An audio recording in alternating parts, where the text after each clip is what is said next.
Prisoners will do anything to get what they want, from violence to pure manipulation. But sometimes, on rare occasions, these backdoor unholy moments are caught in 4K, and what they often reveal about cops is truly scary. So let's take a look at 15 times that this happened, starting with Casey White. You're my queen. You're my everything. That's how the manipulation began. Casey White, an inmate at an Alabama jail, was known for being a master manipulator. He successfully manipulated Vicky White, a police officer with a spotless 17-year record. Vicky had always been a model employee, but Casey's influence led her down a dangerous path. Her genuine affection for him ultimately caused her to make unimaginable choices. Vicky and Casey's relationship began after he arrived at the facility in August 2020. At the time, Casey was awaiting trial for the 2015 murder of Connie Ridgway, a 58-year-old mother of two, and was also serving a 75-year sentence for unrelated crimes. It's unclear how their relationship started, but it may have begun when Casey White allegedly commented on Vicky's appearance from his cell window.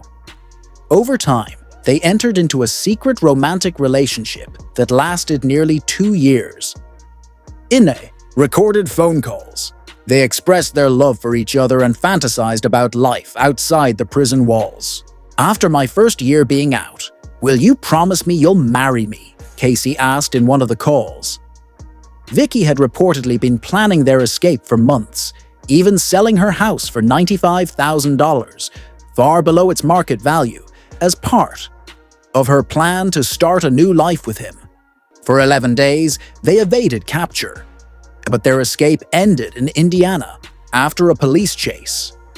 Tragically, as law enforcement closed in, Vicky took her own life, and Casey was recaptured and returned to custody.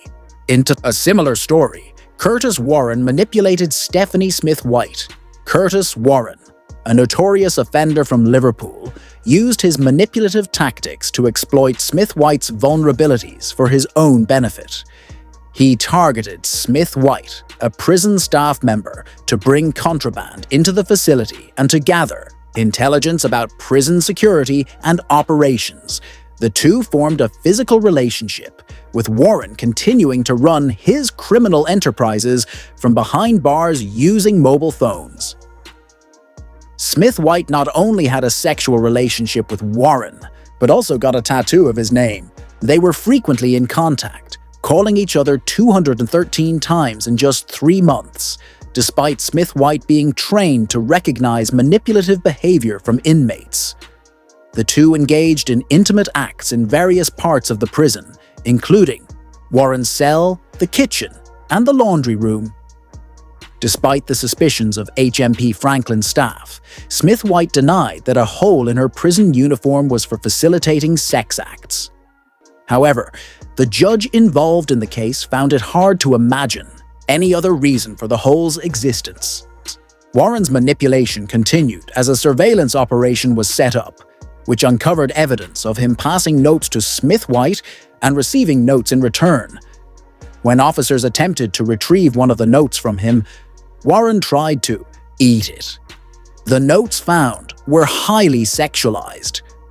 During interviews with detectives, Smith White was reportedly devastated, but held onto a faint hope that there might be a chance for their relationship to continue outside the prison walls. Another inmate, Dino Harrison, was similarly manipulative, deceiving prison officer Aisha Gobsley into a relationship that ultimately cost her job. Harrison, a 21-year-old convicted for robbery and drug dealing, began communicating with Gobsley on Instagram using a contraband mobile phone. Their communication marked the start of a forbidden relationship.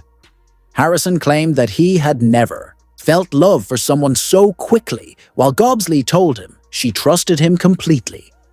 Despite knowing Harrison had a mobile phone, Gobsley continued to report other inmates. She even tipped him off about upcoming cell searches, giving him a chance to hide his phone.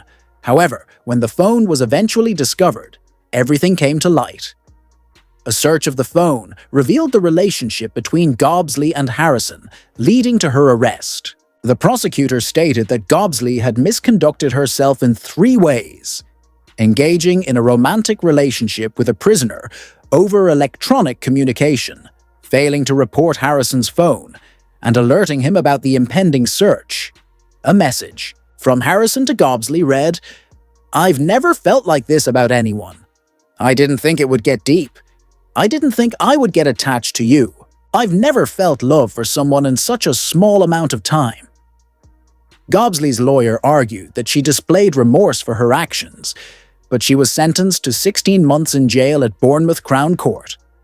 Next, we have Sarah Williams, a prison officer at Liverpool's HMP Alt Course, who was manipulated by inmate Craig Stinson. Stinson, a notorious criminal at the facility, strategically used his cunning nature to manipulate Williams, a trusted officer, into a physical relationship. Williams, struggling with personal issues, found solace in Stinson's attention. Over time, Stinson's tactics, including flattery and subtle psychological manipulation, kept Williams emotionally invested. In addition to Stinson, Williams had inappropriate relationships with 2 other serving prisoners, all of whom had mobile phones. Instead of reporting this to her superiors, she exchanged thousands of texts and calls with the inmates, including intimate conversations and images. Investigations into Williams began in early 2020 after a tip-off that she was involved with multiple prisoners. Cell searches later confirmed the allegations, recovering mobile phones that showed over 12,000 calls and texts with one inmate, nearly 9,500 with another, and 1,200 with the third.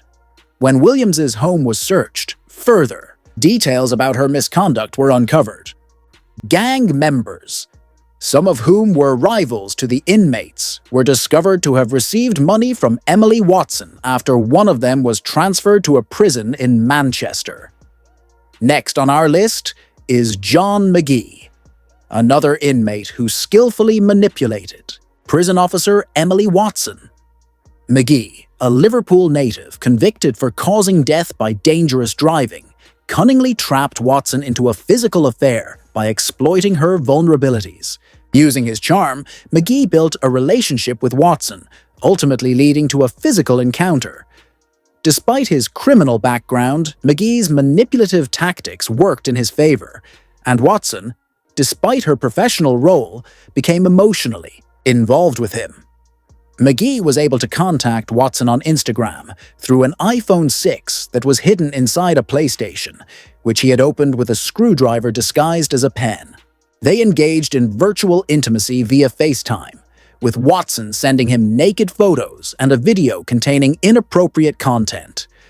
Watson, described in court as a naive thrill-seeker, had an intimate relationship with McGee at least once in his cell at HMP Berwyn in Wrexham. Suspicion arose when she spent too much time talking to McGee on the prison wing.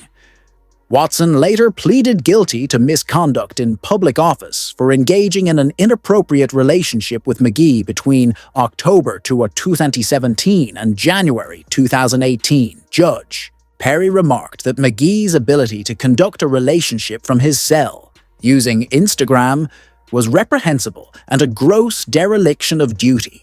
McGee was sentenced to an additional 12 months for possessing an illicit phone and charger, to be served consecutively with his existing sentence. In a similar vein, Alex Coxin, a corrupt prison officer, manipulated Jennifer Gavin into a relationship. Coxin, who had convictions for drugs, robbery, and attempted robbery, used his charm to trap Gavin, a fellow officer, in an illicit affair. Coxin's actions ultimately led to Gavin sending intimate pictures of herself via Snapchat during their time together. Coxin, who had been jailed for 10 months after admitting to having a prohibited item at Berwyn Prison, was found to have hidden a phone under a prison laptop. The phone contained explicit images of Gavin, and during the investigation, she admitted to using Snapchat to contact him. Defense lawyer Maria Mellis explained that Gavin had been going through a particularly low point in her life after ending a long relationship. She struggled to explain why she became involved with Coxin, but her immaturity and naivety played a role in her actions. Gavin expressed remorse for her behavior, and the court heard she acted entirely out of character. Coxin had also been caught attempting to pass a